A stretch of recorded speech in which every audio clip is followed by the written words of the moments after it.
성도 여러분 반갑습니다. 오늘부터 저희들이 창조, 타락, 구속, 회복, 완성이라는 성경을 관통하는 중심 주제 5가지를 가지고 우리가 함께 공부하는 시간을 갖도록 하겠습니다. 한 가지 말씀드릴 것은 이 강의 내용은 교회에 와서 여러분들 오시면 이 강의 노트가 준비되어 있습니다. 혹은 저희들 교회 홈페이지에 이 강의 노트를 저희들이 파일로 올려놓을 테니까 각 가정에서 프린트를 해서 공부하실 수도 있습니다. 오늘 먼저 첫 번째 강의 제1강 창조에 대해서 함께 공부를 하도록 하겠습니다. 먼저 창세기 1장 1절로 2절 말씀, 성경을 펴면 처음 나오는 말씀입니다. 태초에 하나님이 천지를 창조하시니라. 땅이 혼돈하고 공허하며 흑암이 깊음 위에 있고 하나님의 영은 수면 위에 운행하시니라. 그리고 나서 창세기 1장 3절에 하나님이 가라사대 빛이 있으라 하심에 빛이 있었더라 라는 말씀으로 이제 창조가 시작됩니다. 태초에 하나님이 천지를 창조하시니라. 땅이 혼돈하고 공허하며 흑암이 깊음 위에 있고, 여러분들 특별히 여기에 땅이 혼돈하고 공허하다. 여러분들 혼돈과 공허라는 단어, 영어 단어는 테이아스인데 이것은 헬라어 단어 카이오스, 정말 무질서하고 혼돈과 혼란 속에 완전히 뒤싸여 있는 그 카이오스를 연상케 합니다. 그런데 여러분들 이 혼돈과 공허라는 말을 영어 성경으로 보면 의미가 달라집니다. 영어 성경이 이 말의 원래 원어의 의미를 잘 드러내고 있습니다. 혼돈이란 말은 형태가 없다는 말입니다. 왜냐하면 하나님께서 하늘과 땅을 만드신 상태이기 때문에 거기에는 아직 체계적으로 어떠한 형상들이 나타나 있지 않는 것입니다. 하나님께서 빛으로부터 시작해서 마지막 6일째 짐승들과 사람을 그 속에 만들어 넣으면서 온 형태가 드러나게 되는 것입니다. 그 다음에 공허라는 말, 문자 그대로 emptiness입니다. 공간이 비어있는 상태를 가리킵니다. 여러분들, 제가 여러분과 함께 성경 공부할 때에 이번에 조금 더 효과적으로 하기 위해서 여러분들이 빈칸을 채워 넣으면서 함께 공부하는 그런 장치를 만들어 두었습니다. 그래서 여러분이 이 강의를 영상으로 볼 때에 또 여러분들이 강의 노트를 여러분들이 다운받아서 프린트해 보면 여러분이 직접 써가면서 공부할 수 있는 그런 공간들이 있을 것입니다. 공허란 말은 뭐냐? 이것은 아직도 채워지지 않고 공간이 emptiness, 비어있는 상태를 가리키는 것입니다. 하나님이 하늘과 땅을 만드셨는데 아직도 형태가 없고 모든 것들이 비어있는 그런 상태를 가리키는 것이 창세기 1장 2절의 말씀입니다. 하나님께서는 이제 가라사대 빛이 있으라 로부터 시작해서 첫날부터 요일까지 하늘과 땅의 모든 비어있는 곳을 온갖 하나님이 계획하신 각종의 형태들로 가득 채우사 창조를 완성하게 되는 것입니다. 그런데 하나님이 천지 만물을 창조할 때에 그 창조의 방법이 뭐냐? 하나님께서 말씀으로 천지 만물을 창조했다는 것입니다.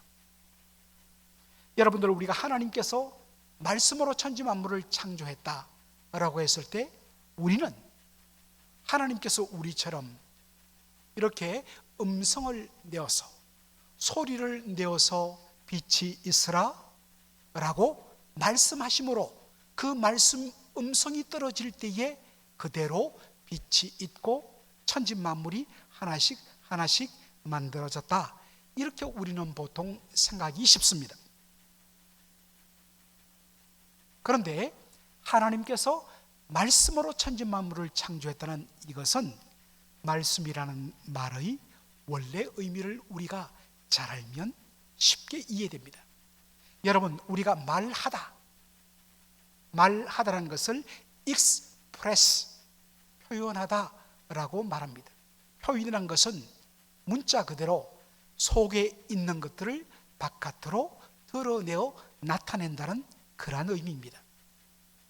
말이란 것은 사람의 마음속에 들어있는 뜻이나 생각이나 계획들을 바깥으로 드러내는 것, 이것이 express, 말하다입니다. 하나님께서 말씀으로 천지 만물을 창조했다는 것은 바로 이것입니다. 하나님께서 하나님의 마음속에 품고 계셨던 천지 창조의 뜻과 계획을 바깥으로 다 드러내고 하나님이 뜻한 그 계획들을 다 이루시고 실현했다는 그런 뜻이 뭐냐면 하나님이 말씀으로 천지 만물을 창조했다는 뜻입니다. 바로 여기서 우리는 요한복음 1장에 나오는 예수님을 왜 말씀으로 표현했는지 그 의미를 우리는 다시 한 번 더 발견하게 되는 것입니다. 요한복음 1장 1절에 태초에 말씀이 계시니라. 이 말씀이 하나님과 함께 계셨으니 이 말씀은 곧 하나님이시라. 말씀이라는 이 단어의 헬라어 단어는 로고스입니다. 태초에 로고스가 계시니라. 이 로고스가 하나님과 함께 계셨으니 이 로고스는 곧 하나님이시라. 우리는 요한복음 1장의 문맥에서 말씀이 육신이 되어 우리 가운데 거하심에 예수님의 성육신을 가리키는 요한복음 1장 14절을 대하게 됩니다.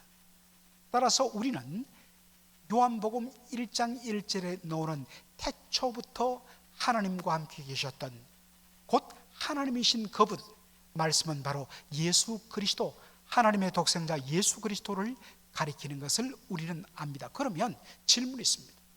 왜 예수님을 말씀으로, 로고스로 그렇게 묘사했을까 하는 것입니다. 이것은 요한복음 1장 3절을 보면 우리가 알 수가 있습니다. 만물이 그로 말씀 되신 예수 그리스도로 말미암아 지은 바 되었으니 지은 것이 하나도 그가 말씀 없이는 된 것이 없느니라. 여러분, 태초부터 하나님과 함께 계셨던 말씀은 바로 예수 그리스도라 했습니다. 그런데 예수 그리스도는 어떤 분이냐? 그에 의해서 모든 만물이 그로 말미암아 지은 바 되었다. 그렇다면 말씀 되신 예수 그리스도는 곧 누구시냐? 창조주라는 것입니다. 그래서 우리는 이렇게 요한복음 1장 1절과 3절을 이렇게 정리할 수 있습니다. 천지 만물은 말씀이신 예수 그리스도에 의해서 창조되었다라는 것입니다. 여러분, 말씀이 뭐라고 했습니까? 말씀은 마음속에 들어있는 뜻과 계획을 그대로 밖으로 다 드러내고 나타내고, 그리고 그 마음속에 품었던 뜻과 생각과 계획을 그대로 빠짐없이 다 이루고 실현해내는 것, fulfill, achievement, 완전히 다 실현하는 것. 그럴 때 우리는 말씀이라는 단어를 씁니다. 정리하자면 성자 예수님은 성부 하나님의 마음속에 들어있던 창조의 계획을 그대로 다 이루시고 그대로 밖으로 다 완벽하게 실현하셨기 때문에 예수님은 말씀이란 것입니다. 그리고 그 말씀에 의해서 천지 만물이 다 지어졌다고 요한복음 1장 1절로 3절은 말하고 있는 것입니다. 그래서 우리는 예수 그리스도를 말씀이라고 이야기합니다. 지금까지 되었던 것을 정리하자면 창조는 성부 하나님 혼자만의 사역이 아니었습니다. 성부, 성자, 성령 삼위일체 하나님의 사역입니다. 성부 하나님은 천지 만물을 창조의 계획을 세우시고, 성자 하나님은 아버지 하나님의 마음속에 들어있던 천지창조의 계획을 그대로 다 밖으로 드러내시고 다 실현하시고 이루어내신 분이십니다. 그렇다면 성령 하나님은 무엇을 하셨습니까? 자, 창세기 1장 2절 말씀을 보도록 하겠습니다. 창세기 1장 2절 보면 하나님의 신은 수면 위에 운행하시니라 라고 되어 있죠. 여러분, 보통 우리는 운행이라는 단어를 떠올리면 운전기사가 차를 몰고 이리저리 차를 드라이빙하는 것, 이럴 때 보통 우리는 운행이라는 단어를 쓰죠. 그런데 사실 이 단어를 이렇게 번역하면 원래 원어의 의미가 조금 가려집니다. 하나님의 신은 수면 위에 운행했다, 이 말의 원래 의미는, 운행이란 말의 히브리 원어의 의미는 새가 둥지에서 알을 품고 있는 모습을 그린 단어입니다. 여러분, 새가 둥지에서 자신의 알을 왜 품습니까?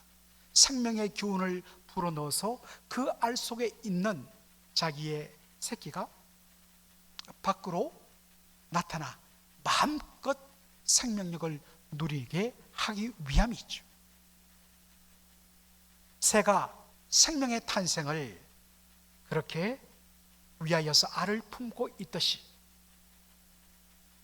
성부 하나님이 계획하시고 성자 하나님이 그대로 바깥으로 다 드러내시고 이루신 천지 창조를 성령 하나님은 그 속에 생명을 불어넣는 그런 작업을 하시기 때문에 바로 성령은 수면 위에 운행하시니라. 이제 곧 하나님 아버지의 마음속에 들어있던 천지 만물의 모든 계획들이 성자 하나님에 의해서 바깥으로 다 이루어질 때에 그냥 내버려 두면 그냥 생명 없는 상태입니다. 생명이 없는 상태입니다. 그 속에 성령 하나님께서 생명을 불어넣기 위하여 준비하고 있는 모습을 성경은 그려주고 있습니다. 이제 정리하면 천지 창조는 하나님이 태초에 천지를 창조하시니라 했을 때 우리는 보통 창세기 1장에 있는 말씀을 성부 하나님께로 돌리는 경향이 있습니다. 그런데 엄밀한 의미의 천지 창조는 성부, 성자, 성령 삼위 하나님의 연합 사역이었습니다. 세부적으로 나누면 성자 하나님은 천지 만물의 창조를 계획하셨고 성자 예수님은 아버지의 마음속에 들어있던 창조의 계획을, 그 디자인을 그대로 바깥으로 다 실현해낸 것입니다. 성령 하나님은 피조물 속에 성자 예수님이 창조하신 그 피조물 속에 생명을 불어넣어서 완성한다는 것을 뜻하고 있습니다. 자, 하나님께서, 성부, 성자, 성령 하나님께서 이루신 천지 창조는 어떠했느냐? 너무나도 퍼펙트, 완전했다는 것을 성경은 보여줍니다. 그것을 보여주는 것이 바로 이 말씀입니다. 하나님이 보시기에 좋았더라. 하나님께서 천지 만물 창조를 하나씩, 하루에 한 가지씩을 마무리할 때마다 하나님께서 뭐라고 말씀하시느냐? 하나님 보시기에 좋았더라. 그리고 마지막 인간 창조 후에는 하나님 보시기에 심히 좋았더라 라고 말씀합니다. 제가 마치 창세기 1장에 하나님 보시기에 좋았다는 이 좋았다는 말이 7번 나옵니다. 7번이라는 것은 완전수죠.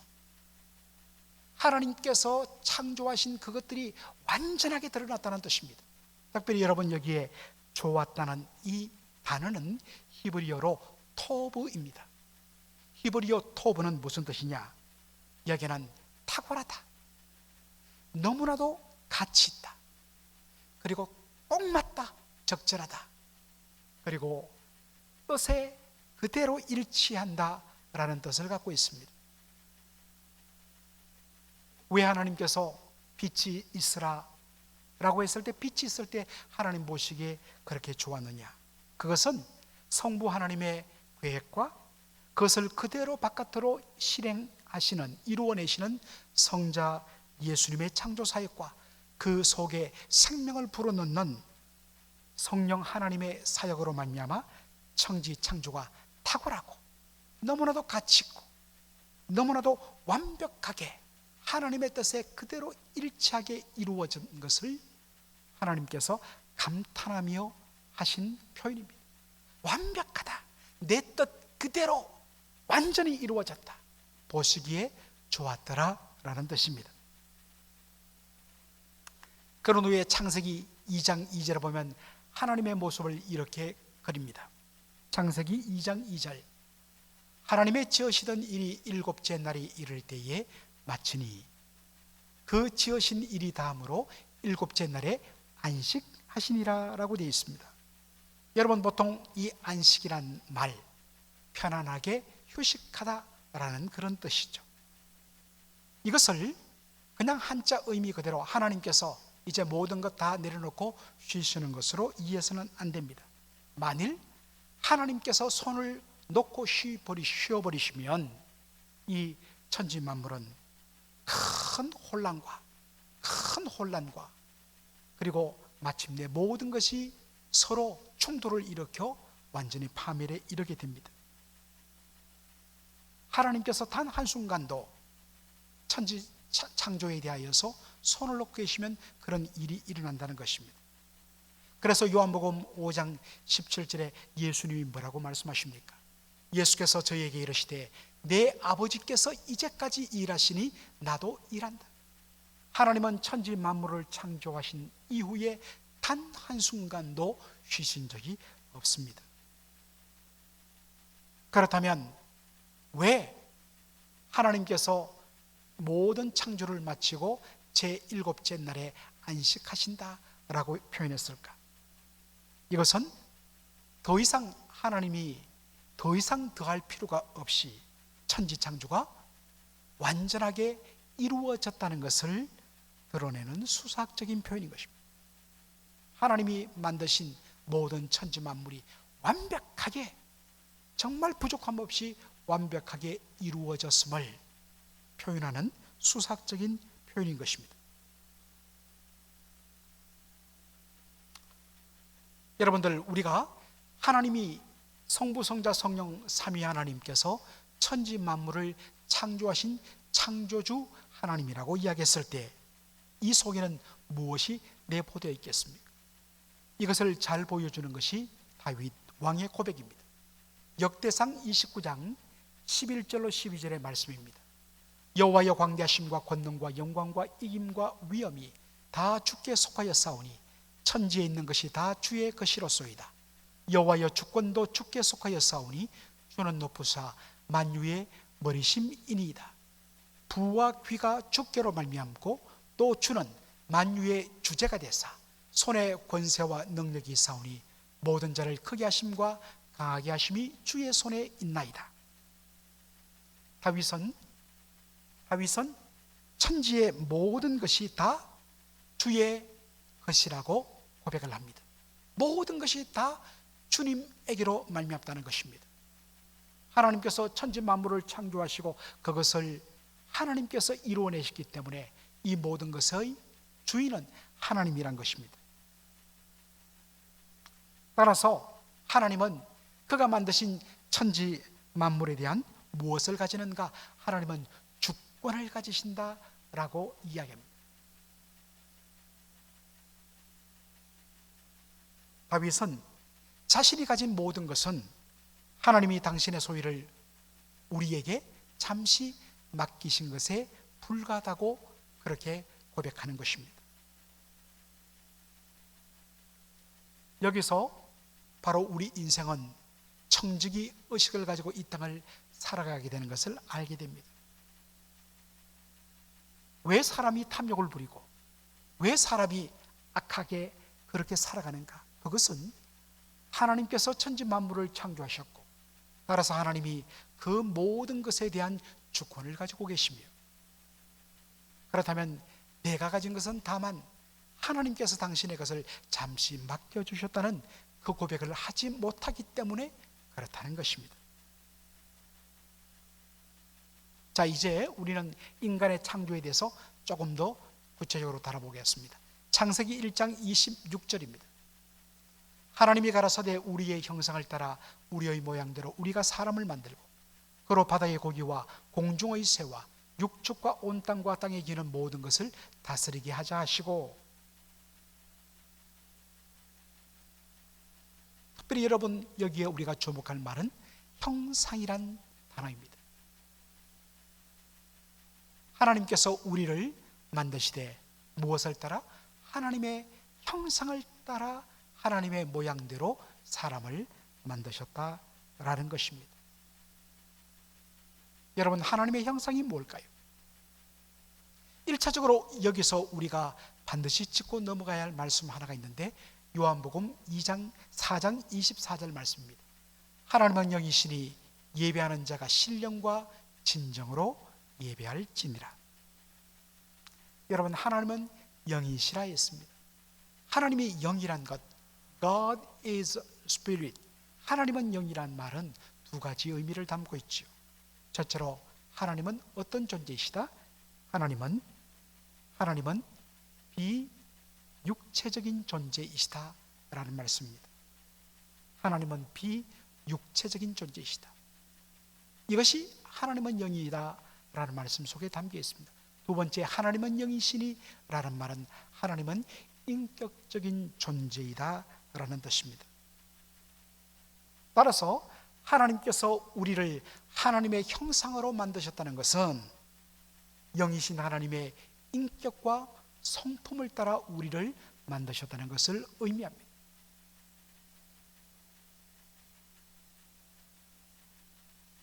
여러분, 하나님의 형상으로 지음받은 우리 인생이 얼마나 존귀한 인생이겠습니까? 그것을 잘 보여주는 것이 시편 8편 4절과 5절의 말씀입니다. 먼저 4절을 보겠습니다. 사람이 무엇이간데 주께서 저를 생각하시며 인자가 무엇이간데 주께서 저를 권고하시나이까. 여러분, 여기에 보니까 사람이 무엇이간데 주께서 저를 생각하시며, 생각하다는 이 단어, 이 말은 주목하다, 응시하다, 눈을 도무지 떼지 못하다 라는 뜻입니다. 여러분, 우리가 자녀를 낳아 기를 때에 얼마나 예쁩니까? 그래서 너무나도 사랑스럽고 귀한 아이에 대하여서 눈을 떼지 못하고, 단 한순간도 눈을 떼지 못하고 사랑의 눈길로 쳐다보는 것, 이것이 바로 사랑, 생각하다는 말의 원래 의미입니다. 하나님은 하나님의 형상으로 지음받은 우리 인생이 너무나도 존귀하고 너무나도 아름답기에 단 한순간도 당신의 눈을 우리에게서 떼지 못한다는 뜻입니다. 그리고 주께서 저를 권고하시나이까. 권고하다는 말은 돌보신다 라는 의미입니다. 젖먹이 자식을 자신의 품에 안고 엄마가 그렇게 양육하면서 정말 이 아이를 위하여는 자신의 목숨을 다 바쳐서 그렇게 지키고 보호하려는 모성애를 표현하는 것이 권고하다는 말입니다. 시편 8편 5절에 보면 이렇게 고백합니다.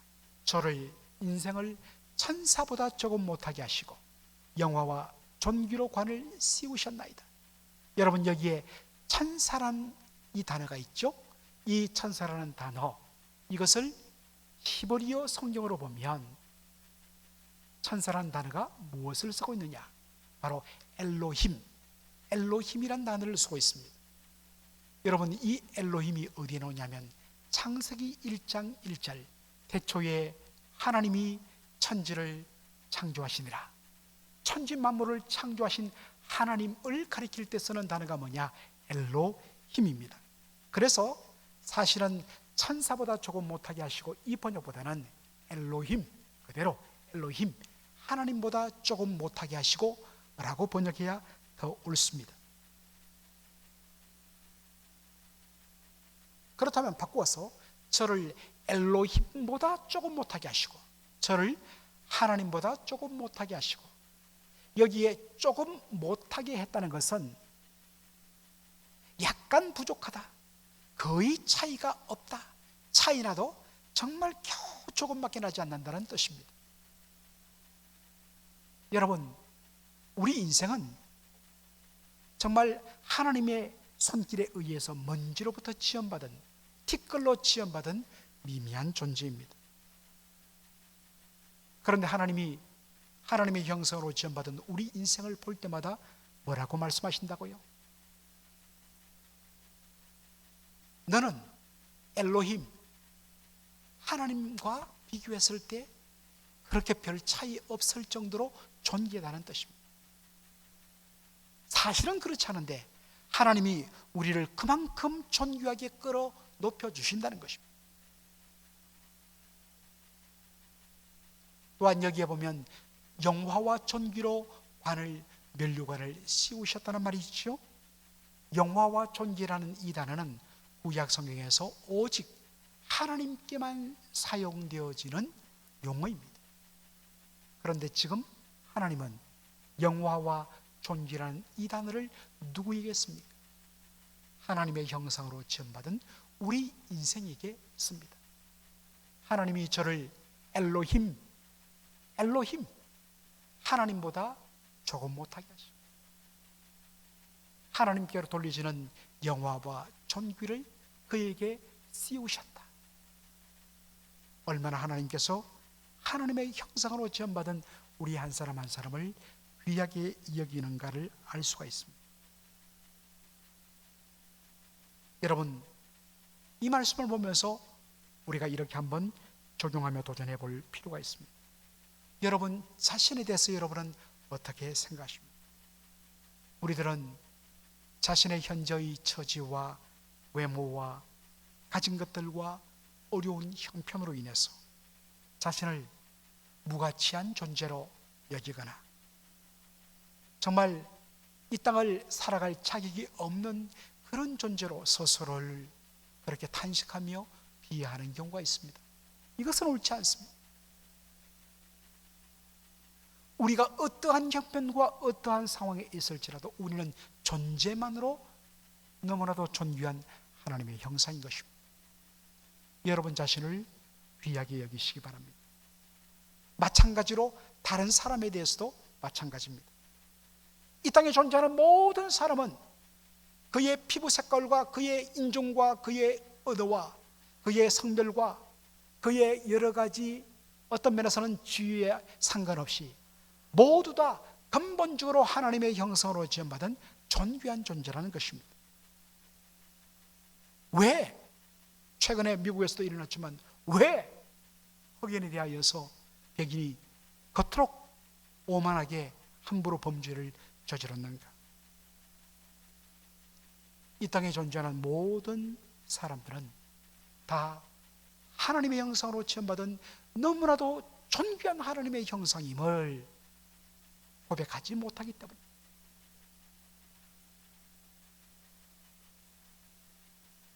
다시 한 번 더 외적인 것으로 사람을 판단해서도 안 되고 자기를 함부로 그렇게 비하해서도 안 됩니다. 우리는 존재 그 자체로 너무나도 귀한 하나님의 형상인 것을 여러분 날마다 자각하시며 사시길 바랍니다. 그렇다면 하나님께서 왜 천지만물을 창조하셨는가? 창조의 목적에 대해서 우리 한번 살펴보기를 원합니다. 창세기 43장 7절의 말씀입니다.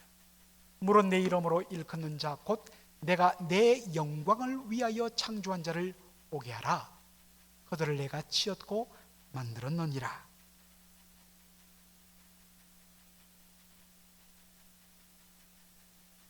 일단은 인간에 대한 하나님의 창조 목적만을 이야기했습니다마는 이것이 어디 인간에게만 속한 일이겠습니까?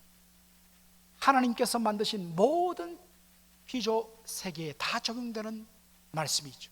하나님이 왜 천지 만물을 창조하시고 그 가운데 우리 인생을 지으셨는가? 하나님이 우리를 통하여 영광을 받으시기 위하여서다 라고 그렇게 성경은 말해줍니다. 하나님의 영광을 위해서.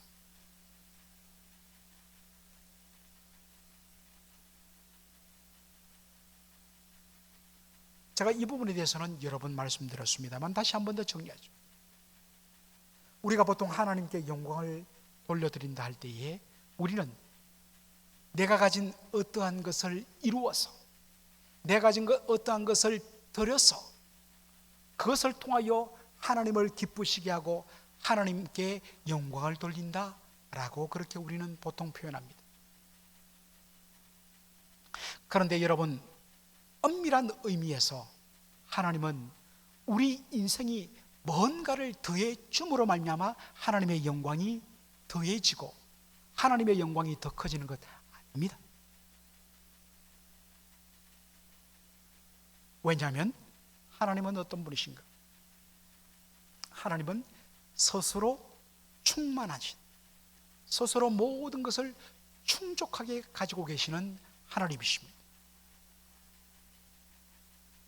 따라서 하나님은 우리 인생에 의해서 뭔가를 받아야만 하나님이 뭔가를 유지할 수 있는 그런 분이 아니라는 사실입니다. 그렇다면 하나님의 영광은 무엇인가? 여러분, 하나님의 영광은 무엇이냐면 하나님 그분의 인격과 성품, 하나님의 인격과 성품이 우리를 통하여 세상에 뭐 되는 것? 반사되는 것입니다. 다시 말합니다. 하나님의 영광은 우리가 뭔가를 해서 하나님께 드림으로 하나님 영광 받으시는 것이 아니라 하나님의 인격과 성품이 하나님의 형상으로 지음받은 우리의 삶을 통해서 하나님이 그대로 드러나질 때에 하나님의 하나님 되심이, 하나님의 인격과 성품이 우리를 통하여 세상에 그대로 반사될 때에 하나님은 영광을 받으신다라는 것입니다. 다시 말해서 우리의 삶을 통하여 반사된 하나님의 성품을 보고서 세상이 하나님의 존재를 바로 인정하는 것이 하나님께 영광을 돌리는 것입니다. 바로 이것이 마태복음 5장 16절에 예수님이 하신 말씀의 의미인 것입니다. 이같이 너희 빛을 사람 앞에 비치게 하여 저희로 너희 착한 행실을 보고 하늘에 계신 너희 아버지께 영광을 돌리게 하라. 바로 이것이 하나님께 영광을 돌려드리는 것입니다. 따라서 우리 예수 믿는 사람들이 우리의 존재, 우리의 성품과 우리의 삶을 통하여 우리를 지으시고 우리를 사랑하시는 하나님 아버지가 어떠한 분이심을 우리의 삶을 통하여 온전히 세상에 드러내는 이것이 신앙의 바로 본질이라는 것입니다.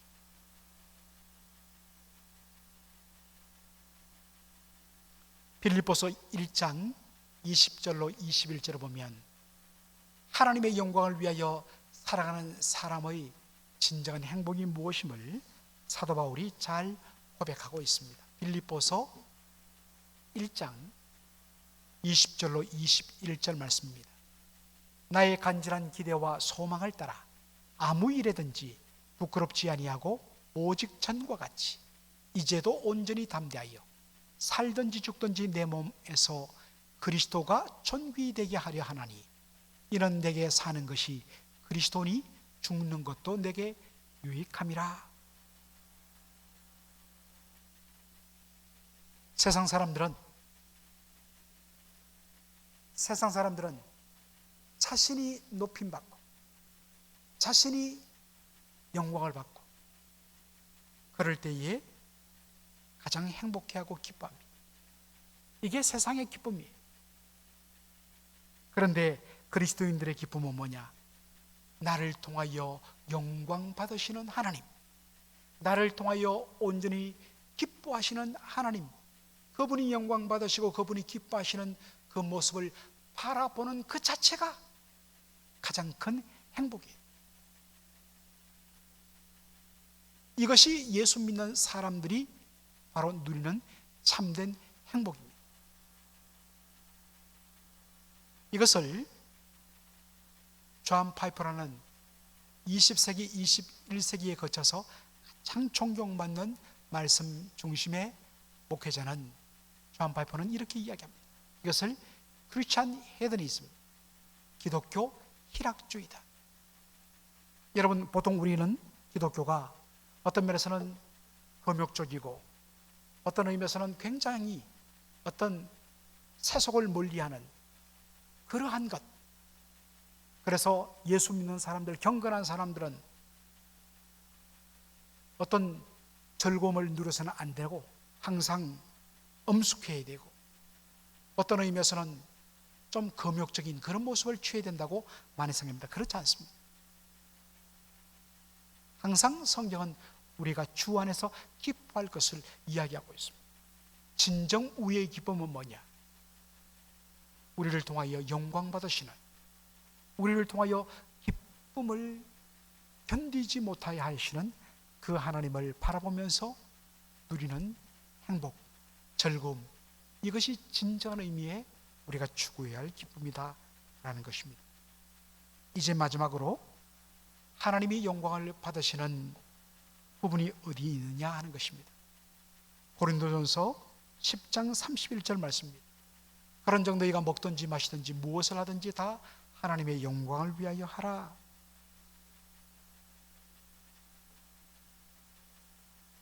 여러분, 보통 우리는 하나님께 영광 돌리는 것을 한국교회가 오래도록 잘못 오해해서, 아까도 말했지만 내가 하나님께 열심을 다해서 드리고 충성하고 봉사하고 어떠한 그런 것을 통하여 하나님께 영광을 돌리는, 그래서 우리가 하나님께 영광을 돌린다 했을 때에 이 하나님께서 영광 받으시는 것들을 우리는 종교적인 영역으로 제한할 때가 많습니다. 즉 주일날 예배하고 교회에서 봉사하고 헌금하는 것으로 우리는 많이 생각합니다.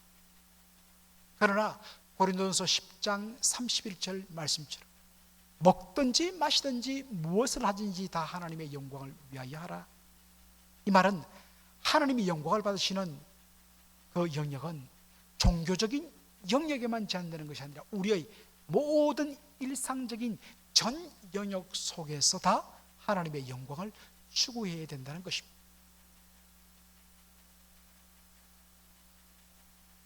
마지막으로 골로새서 3장 23절로 24절의 말씀을 살펴보고자 합니다.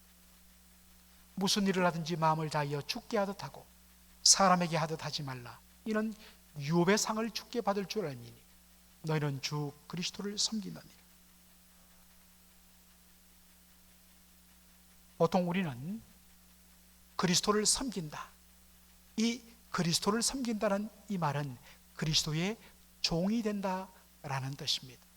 우리는 그리스도의 종, 주의 종을 소명을 받고 목회자가 되거나 선교사로 그렇게 사역하는 것이 주의 일이고 주님을 섬기는 주의 종의 일로 생각합니다. 많은 사람들이 자신이 하고 있는 비즈니스에 대하여서 이것은 세상 일이라 라고 이야기합니다. 그런데 성경은 뭐라고 이야기합니까?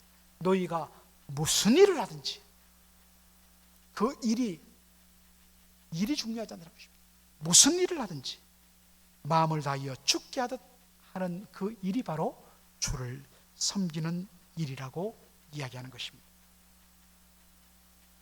그 일이 무엇이든지 간에 우리 주님을 섬기는 마음으로, 주님을 예배하는 마음으로, 주님을 기쁘시게 하는 마음으로 우리가 일을 한다면 그것을 통해서 하나님이 영광을 받으신다라는 것입니다.